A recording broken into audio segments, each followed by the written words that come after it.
Normally when you get lumber dropped, they stack it in a way that you can pull it off the top and work your way down. So they'll give you your pressure treated green plate, they'll give you your long stock plate, they'll give you your studs, your header material, and then at the very, very bottom, depending on how big it is, you'll have all your sheathing because that goes on last. I had my floor sheathing on top, I've got my roof sheathing down below that, and then I've got my wall sheathing below that. So I need to sheet the roof. I don't want to move all these twice. I was short a couple rafters, but the material that they sent me out, I wasn't too happy with it. So I didn't use a handful of them. Went and bought some replacements. It's crazy to say this, but the material at Home Depot has perfect sides, everything's good, no crazy crowns. The stuff that I got from the lumberyard looked like it was the edge of a tree. Welcome back. We're building a 9 by 15 foot 6 studio.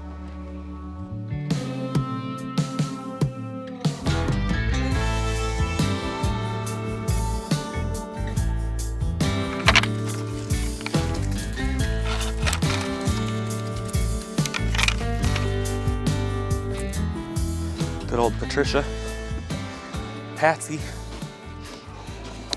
So you guys saw the material in the last episode. That was all from the lumberyard. Look at this stuff from Home Depot. All 4 sides are amazing. I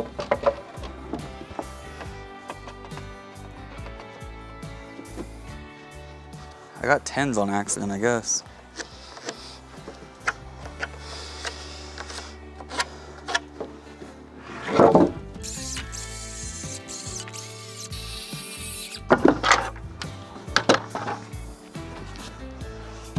Regardless, if this is a perfect 3 and 12 or not, it works. I know that it works. I could take that and scribe it onto every one of these pieces and everything will work. So even if it's off a degree or two, at least they're all the same. If I were to try to mark out each one and cut each one special, what would end up happening is I'd have some messed up rafters because the board variance will change, the crown will change, and that affects everything.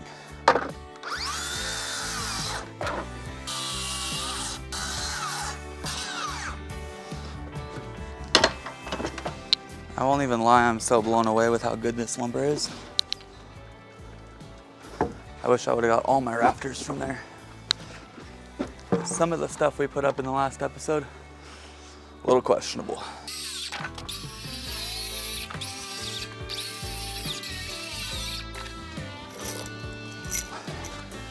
I don't know if you guys know, but this is why they use plastic collated in the nice warm areas. And they don't use plastic collated areas like here where it's cold because they get brittle and break. Patsy, you did a fine job, my lady, but it's time for you to live your life in the roof.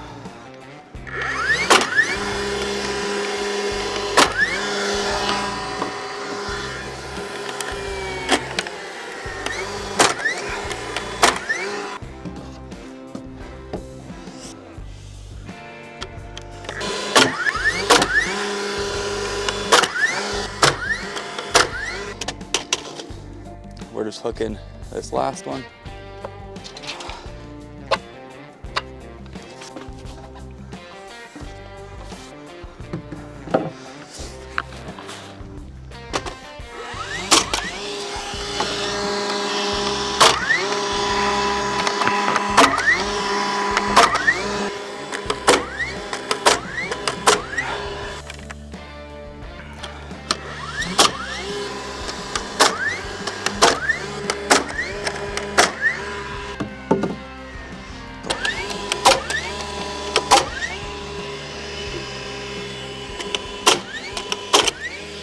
We've definitely got some movement in the building here due to the fact that we don't have shear panel. For years, framing for me has looked like this nailer right here. And as of lately, framing for me looks like this nailer over here. What if I told you this nailer weighed 9.1 pounds and this one weighs 8.65? Today's sponsor is DeWalt Tools, and today we're gonna highlight the DCN 920. I have framed with this framing nailer in temperatures well below freezing. This framing nailer can operate with the 20-volt batteries, the power stack batteries, or the flex volt batteries. So whatever platform you've got, this thing can make work. Instead of telling you guys all the specs that this thing has, which you guys can look up, I want to tell you why I personally enjoy this framing nailer. Right off the bat, I want to talk to you guys about this nose design here because this thing is great for toe nailing. Being able to shove this thing in and nail up my 2x10 for my floor joist or my rafters up on the roof, has been great. Now the next thing for me is this depth adjustment here. I need a framing nailer that I can set the depth and bury nails through a doubled 2x12, but I also need to tone it down a little bit to where I can flush nail all of my sheathing around the building. So far this thing has been great with both. DeWalt probably doesn't want me saying this, but the back of this casing here is pretty strong. I've used it to smack over the bottom plate to get it on the line, or smack studs over to get them where they're flush. We have a single fire or a bump fire switch. That'll allow you to pull the trigger once and shoot a single nail, or pull the trigger once and every time you bump the nose of the gun, it's gonna fire. But if you guys wanna learn more about this framing nailer from DeWalt, all of the info is in the description down below. Like I said, I don't wanna just repeat a bunch of specs to you. I wanna tell you why I personally have used this thing from start to finish on the studio build. And stay tuned because this is going inside with us to reframe a ton of stuff inside the house. But a huge thanks again to DeWalt Tools for sponsoring today's video and sponsoring this series. Back to framing. But let's cut a little block for the top. I'll pull a number out there, pull a number over here. We'll cut all these real quick. This will be ready for fascia board at that point. I want to do my fascia board before I do my blocks in here, and I can even do my blocks in here after. That way this is wrapped up. This will give me a place to walk on as well. So if you butt the outside of the building here, we're gonna go 10.5 inches, and then our 1.5 fascia board is gonna put us at a 12-inch overhang, and that'll be out to here. And these are gonna be plumb cut. You guys won't see me do square cut very often. A square cut is when you literally toss a square on here and it follows the pitch of the roof, and the fascia board is then kicked at an angle. We don't like that. Oh.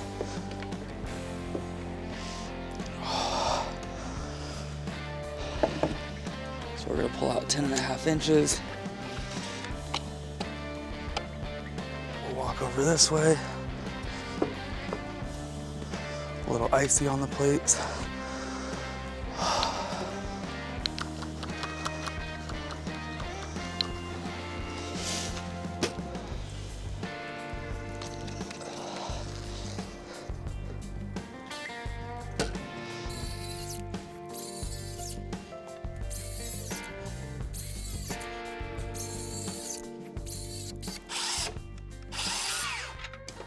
This battery's dead too.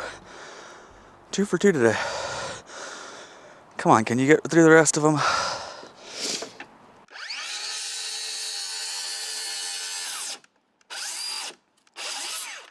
You just gotta baby step it.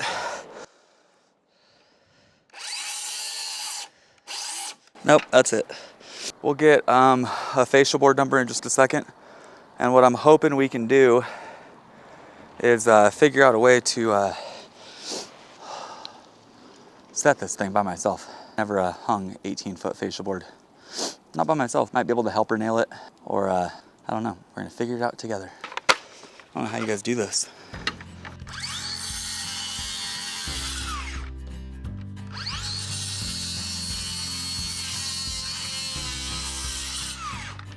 So my French door, about to show up, it's 60 by 80, and it goes in the front of the building over here. I don't have anybody here to help me with anything.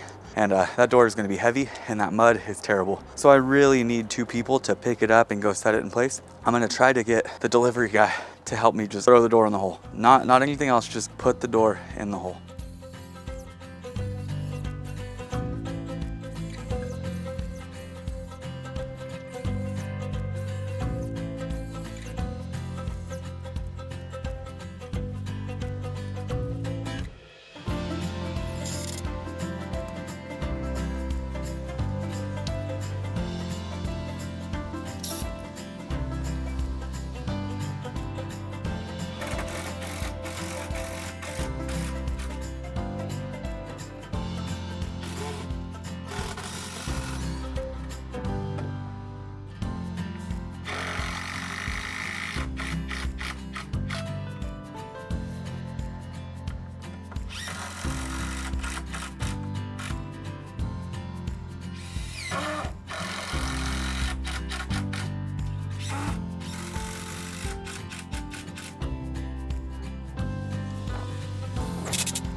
Delivery driver showed up, gave me a couple minutes of his time for 50 bucks. We got the door in.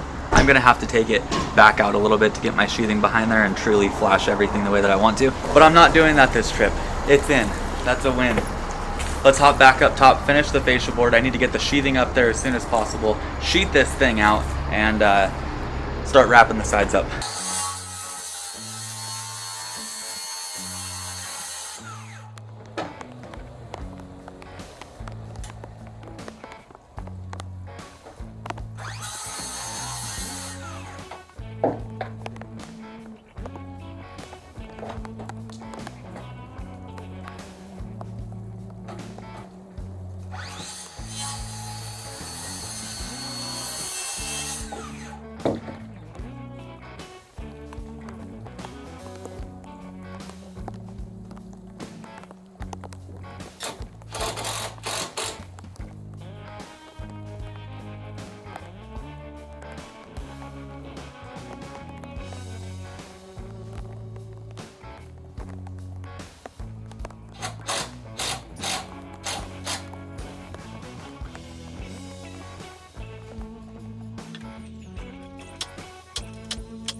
Today, to finish out the day, it's already getting late. It's about 1 o'clock right now.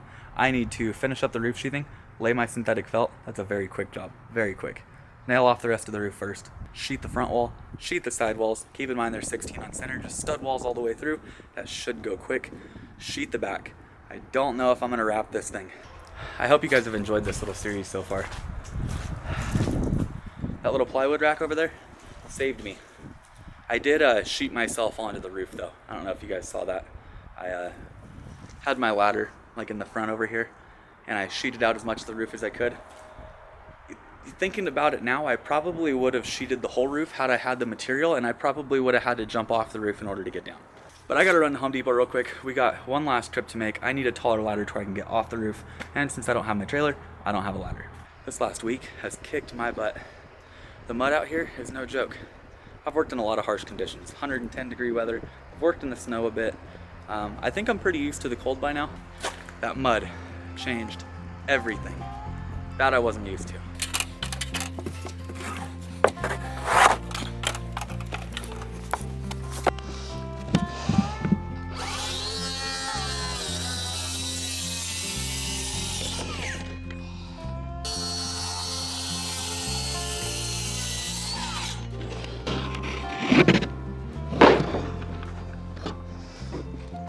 So not only do I have a bunch of mud on my feet, but I dragged a lot of it up here with me as I was doing the sheathing on the sheets, on my tools. So the roof is nailed off at 6 and 12, which is typical. That's our go-to. I nailed it off using 10D nails, which is also very typical. Right now, I'm just trying to get any big chunks off, get any high nails that may impact my underlayment. But everything up here is finished. Feels good. I just want to make sure that nothing is underneath this roofing. Because once I put down this synthetic underlayment, it's not coming back up. We're done. As I'm going through, I'm making sure that I'm nailed off, which this panel here needs to be nailed off.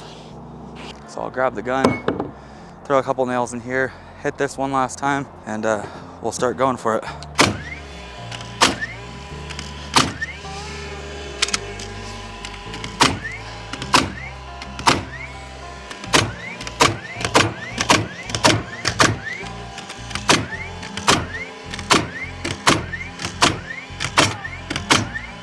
This gun is incredible.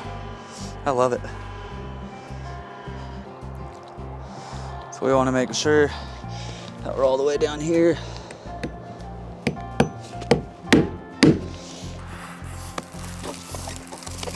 The only thing I care about is this being nice and tight.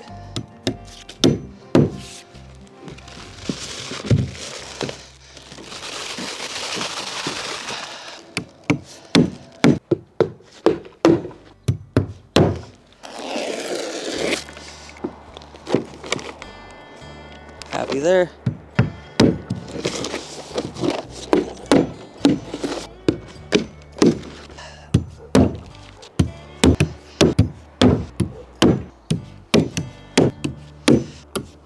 My big goal is making sure that this doesn't blow up and off while I'm gone. This building's gonna have to sit for about a week and a half, 2 weeks before I can get back to it.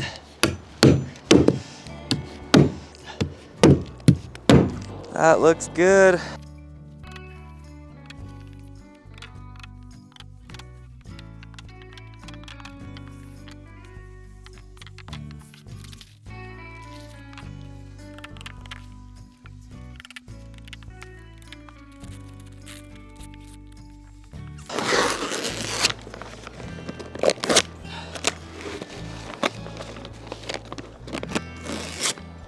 Hey, have you subscribed yet?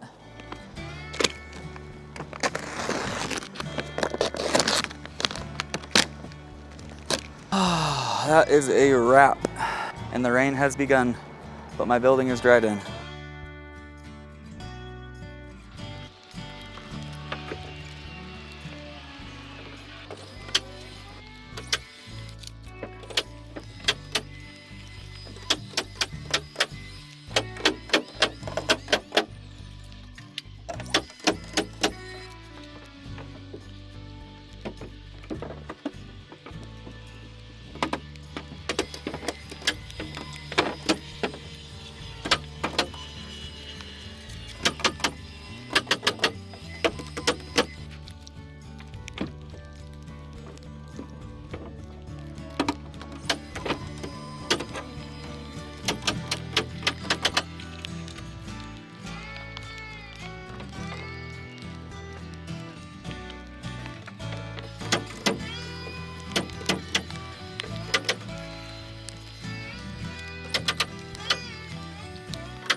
Mentally, I knew that today was my last day that I was going to be here. I wake up tomorrow morning and I head home. So I knew I had to push for this deadline of getting this door in place, getting this door set. Right now it's just put into position and screwed in. It's not fixed. I need to put a pan underneath it, waterproof the outside of it, and then set the door. The fella that dropped it off with the big truck out front was nice enough to help me put it in place for 50 bucks. Like I told you guys, I don't really know anybody here. So I don't have any friends I can call up and say, hey, help me set this door, like I've done in the past. My boots are caked in mud. My hands have bled more times today than I can count. They're dried out from all of the weather here. But I had one goal today, and that one goal was to get the roof complete, the roof dried in, and skin the side of this. Now, the only panels that I don't have are to the left and right of my door in the front, and the top of the gable in the very back. Luckily, the weather doesn't look like it's gonna be all that bad, so I'm hoping my little 2-week gap in time here, I'm able to get back out here, dry this thing in. OSB has a tendency to swell up at the joints, so I gapped everything an 1/8. It also has a tendency to lose its color and turn gray, which looks terrible. Typically that's after about 90 days sitting out though, so I'm hoping that I'm okay. If you guys have enjoyed the series so far, please consider subscribing. If you guys would like to support the series, my link for my merch website is down below. Go shop there, see what we've got. We've got a handful of new designs, so go check it out.